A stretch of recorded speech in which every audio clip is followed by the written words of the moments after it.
साथियों, यदि धारा 370 ने समाप्त किया है, जम्मू कश्मीर में यदि सामान्य स्थिति हम बनाना चाहते हैं तो जितनी जल्दी से जल्दी हो सकेगा हम डेमोक्रेटिक प्रोसेस यहां पर प्रारंभ करेंगे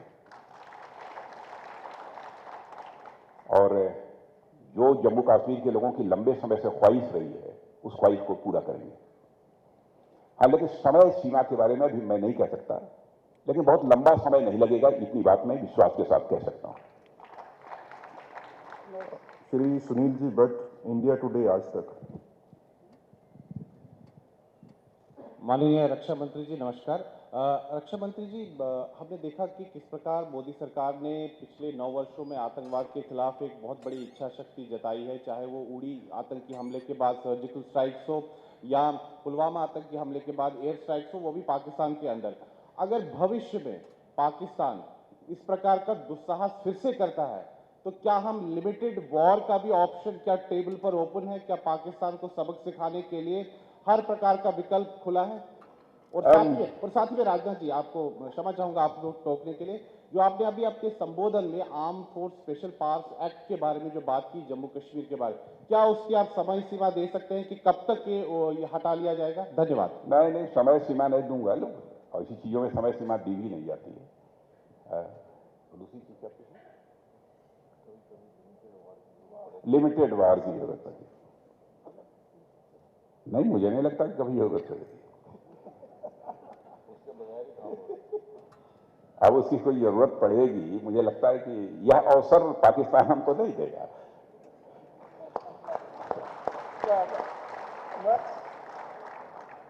श्री प्रदीप दत्ता जी, टाइम्स नाउ। वैसे तो रक्षा मंत्री जी आप हर एक इश्यू पर बोल चुके हैं। मैं प्रदीप दत्ता टाइम्स नाउ से हूं। ऑल पार्टी मीट का दौर चल रहा है। पैट्रियोटिक डेमोक्रेटिक अलायंस करके हमने देखा कि हमारे विपक्ष के नेता जुड़ चुके हैं बीजेपी के खिलाफ, और हमने देखा कि 75 वर्ष लग गए हमें यहाँ पे एक वॉर मार्चर मेमोरियल बनाने के लिए जम्मू कश्मीर में। जबकि अगर हम जम्मू कश्मीर की बात करें तो इस शहीदों ने अपने प्राणों की आहुति लगातार देते आए हैं। कभी आपको दुख होता है कि 75 वर्ष क्यों लगे इस मार्टिर मेमोरियल को बनाने के लिए?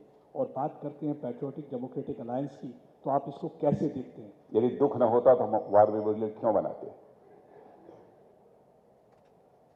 कसक थी, तकलीफ थी, इसीलिए बनाया है कि होना चाहिए। 70 साल क्यों? अब इससे जाने दिया। अभी 70 साल को जानबूझकर मैं उसका उत्तर इसलिए नहीं दे रहा हूं, मैं इसको पोलिटिसाइज नहीं करना चाहता। दूसरा सवाल इसके साथ का है कि मणिपुर के लिए जो ऑल पार्टी मीटिंग हुई उसके बाद भी हमने देखा सियासत शुरू हो गई है। सब कहते हैं कि ऑल पार्टी डेलीगेशन को भेजना चाहिए मणिपुर। तो आप क्या चाहते हैं कि होना चाहिए ऐसा?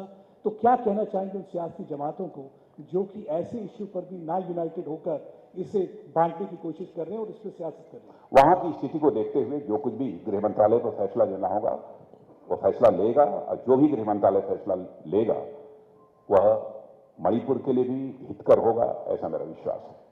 वह उचित फैसला ही लेगा। Shri Gursimran Singh ji, Republic TV.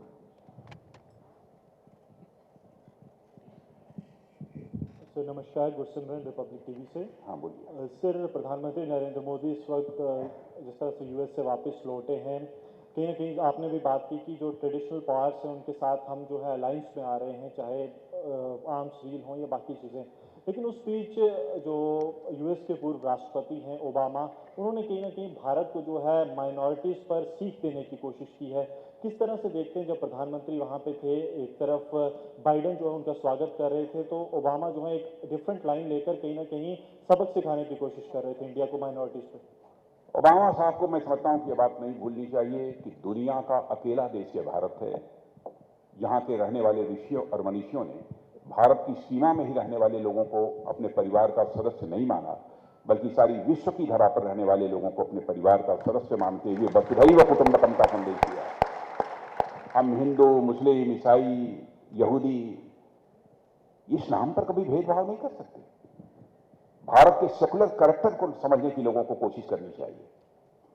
मैं दावे के साथ कह सकता हूं, मुस्लिम कंट्री में भी इस्लाम के जो 72 सेक्ट्स होते हैं, 72 जो फिरके होते हैं, मुस्लिम कंट्रीज में भी नहीं मिलेंगे।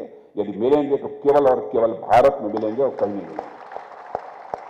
श्री शाहनवाज हुसैन, कुछ एक परसेप्शन सारी दुनिया में बनाने की कुछ ताकतों ने कोशिश की है, उसी आधार पर शायद लोगों की धारणा बनी होगी।